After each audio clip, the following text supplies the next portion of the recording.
Did Border 2 debunk all expectations? Almost 3 decades later, does the valor and impact of the original Border continue in its spiritual sequel? क्योंकि जंग हथियारों से नहीं, जो रक्त से जीती जाती है. It's been nearly 3 decades since Border changed the game of how an Indian war film should look. आज से तुम्हारी हर गोली पर देश के दुश्मन का नाम लिखा होगा.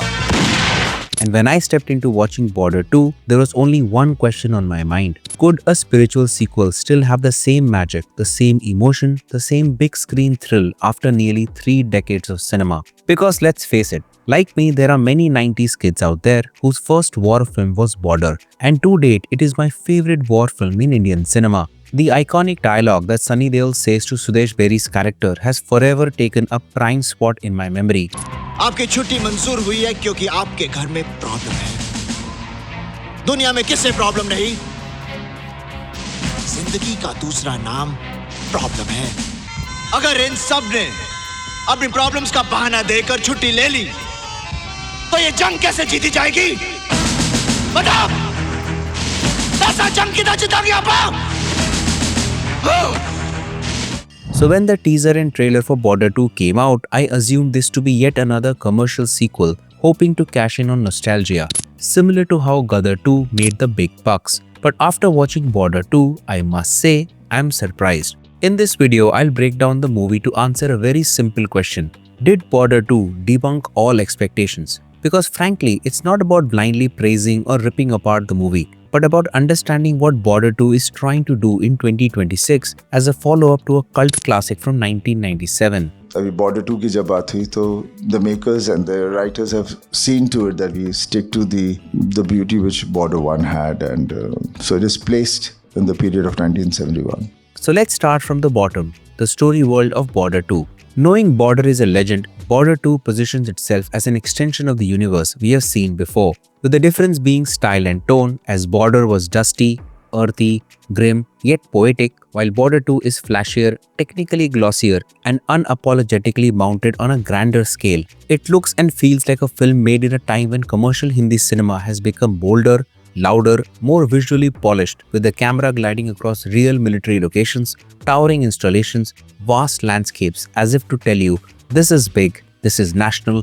this is cinema meant for the big screen, not your phone. At the core of all this is Sunny Deol, the only major face linking the two films in front of the camera. Every time he walks into frame, he brings years of audience nostalgia along with him, and you can sense he's aware of this and is milking it for all it's worth. The speeches, the roars, the erect posture, the feeling of an old soldier who will not be reduced by age. अरे तुम्हारे पाकिस्तान में इतने लोग नहीं जितने हमारे यहाँ ईद पर बकरे काटे जाते हैं. However, a war cannot be won by one man alone, and Border 2 builds around him a trio of young men, and it's around them that the emotional motor of the film runs. As Border 2 is set against the same historical backdrop as Border, the 1971 India-Pakistan War. While the first film's focus was on one border post in Rajasthan, the sequel broadens the map and wants to tell you of the Indian Army, Air Force and Navy's participation in the massive, coordinated effort that took place from the deserts of Rajasthan to the sectors of Punjab and Jammu and Kashmir, and across the skies and the seas. We enter this world not through the explosions and the gunfire, but through friendship and celebration, as we are introduced to three close friends in uniform. Flying Officer Nirmaljit Singh Sekhon, played by Diljit Dosanjh, Major Hoshiar Singh Dahiya, played by Varun Dhawan, and Lieutenant Commander Mahendra S. Rawat, played by Ahan Shetty, who we first see not in battle gear but in full-on party mode at Sekhon's wedding. And the film uses this entire stretch to get us comfortable with their camaraderie, which is a clash of egos, of personalities, the kind that happens when you bring together strong-willed men. But soon enough, via banter, comedy, music, that edginess morphs into camaraderie. The film builds their backstories with enough heft that even if you're not welling up, you're invested. But when we are getting comfortable in this lighter emotional space, the call of duty disrupts the warmth.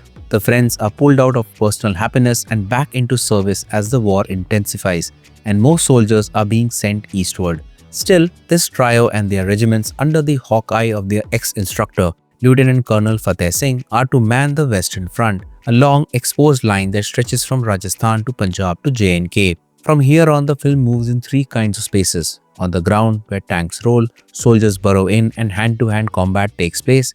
In the sky, where Diljit Dosanjh flies his aircraft, dodging fire and flying against heavy odds, and at sea, where Ahan Shetty's Rawat and the Navy try to pull off operations that can potentially turn the tide of the war. And as the multi-front war continues to unfold, Border 2 also keeps returning to the quieter moments of the story. Families waiting back home, wives and mothers trying to stay strong, soldiers grappling with fear and faith in the pockets of emptiness that separate operations, which is not a deeply introspective film, but at least it acknowledges that there are real human beings with doubts and emotional baggage behind the medals and uniforms. Now let's start with the good stuff, because there is a fair amount of it, especially if you view Border 2 as a big screen mass entertainer rather than a strictly realistic war chronicle, as one of the biggest strengths of Border 2 is its sheer scale, which is not pretending to be a small gritty indie drama but is mounted to feel huge, with the production using real military locations, wide open bases and expansive outdoor terrain to create a world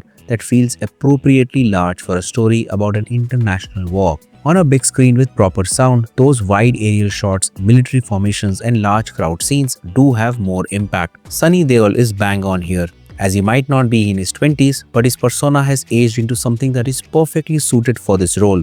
His Fateh Singh brings a lived-in quality to the idea of a seasoned commander, with his body language telling you that he's seen it all, his eyes speaking of the wars he has witnessed, and when it's time to charge up his men, he can still let out that deep, old-school growl. The friendship between Diljit, Varun and Ahan's characters is the highlight of the first half, making it entertaining in a very accessible masala way, with the jokes, the songs, the ego tussles, the little emotional moments that build up their camaraderie, and the backstories of the three leads are also fleshed out with a reasonable amount of emotional detail. फौजी हूँ, वापस तो आना ही है, या तो जीत कर या याद बनकर, लेकिन आना जरूर है. Both Sunny Deol and Diljit Dosanjh are the two strongest pillars of the movie in terms of performances, as the latter brings a very believable, youthful energy to the part. His portrayal is a delicious cocktail of playfulness and determination that makes Sheikh Khan a wholesome person rather than a symbol of patriotism. चंगा मेरी सुतीली माँ है, चलता हूँ, असली माँ का बुलावा आ गया. Varun Dhawan does not overdo it on screen most of the time, as his major Hoshiar Singh does have an attitude. Still, he also brings in controlled aggression and sincerity. हमारे गांव में एक कहावत है, हम पूजा भले ही राम की करें, लेकिन तेवर परशुराम की रखते हैं. Ahan Shetty is fighting a lost battle in terms of star power, but doesn't back down and stays visible, present and fairly convincing as a naval officer. इन पानियों में हिंदुस्तान का बॉर्डर है हमरंगा, चाहे कुछ भी हो जाए, दुश्मन ये बॉर्डर कभी पार नहीं कर पाएगा. Border 2 doesn't make its soldiers a patriot robot, as it treats them like human beings dealing with death, separation and trauma. You do see glimmers of doubt, fear and internal conflict, and the family half of the story is a little less fleshed out than in the first Border, but the emotional resonance is intact. If you are into cinema that wears its patriotism on its sleeve, then you are in for a treat, as big speeches, flags, declarations of love for the motherland, heroics, everything is there, and the tone is deliberately over the top, and it is intended to elicit applause, tears and that loud beat in the chest for the mainstream audience, particularly in single screens and large groups. Which brings us to what didn't work for me. And these are significant issues which explain why Border 2 is not entirely the iconic film its predecessor is, as one of the biggest disappointments is the war sequences and VFX, which is the very soul of a war film. In Border 2, the base is well laid, the stakes are set up, but when the actual war set pieces arrive, particularly in air and water, the visual quality doesn't cut it. The aerial combat scenes involving Diljit's character feel very CGI-ish, and you can spot the digital seams. Instead of being terrifying, immersive dogfights, they look like a weak simulation. The naval action which stars Ahan Shetty has ambition on paper, but it is too obviously green screen heavy and takes you out of the moment. The irony is plainful. The original Border, made without the benefits of modern technology, had ground combat that was more authentic, more immediate, and Border 2, despite having better tools at its disposal, doesn't quite match that raw intensity. And when you are making a sequel to a war film that is still recalled for its battle scenes, weak VFX and generic action choreography are hard to excuse. Moreover, much of the ground war feels like a remix of beats we've already seen, not just in Border but in other war films. Tactical choices, visual staging and confrontation patterns sometimes feels like they have been taken from a greatest hits compilation instead of being freshly conceived, and this becomes more pronounced in the second half.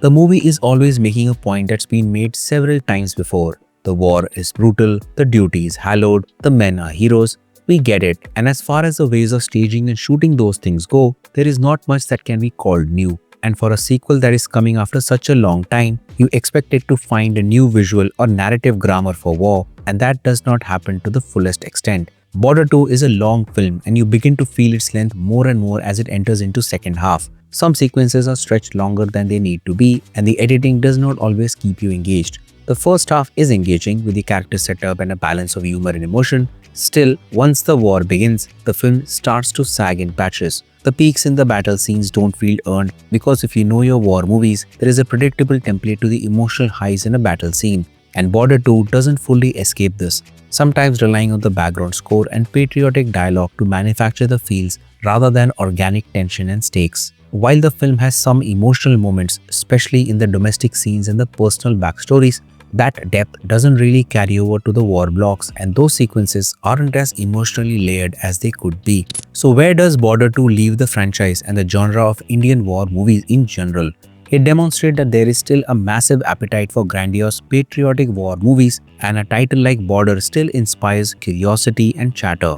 Even a flawed film like this will at least draw in the crowds, at least initially, on the back of brand value, nostalgia and Sunny Deol's brand image. It puts out a clear message to the filmmakers. If you want to make big war spectacles now, you can't skimp on technical sophistication because audiences are more visually literate today, and they have seen top-notch war scenes on streaming platforms and in Hollywood movies. And patriotism, as I said before, isn't always enough. The craft has to step up. If there is a Border 3 or another spiritual sequel, it will have to build upon what Border 2 does well: scale, emotional mass appeal, strong performances, and work aggressively on fixing what Border 2 gets wrong, particularly the technical quality of war sequences and the depth of storytelling during combat.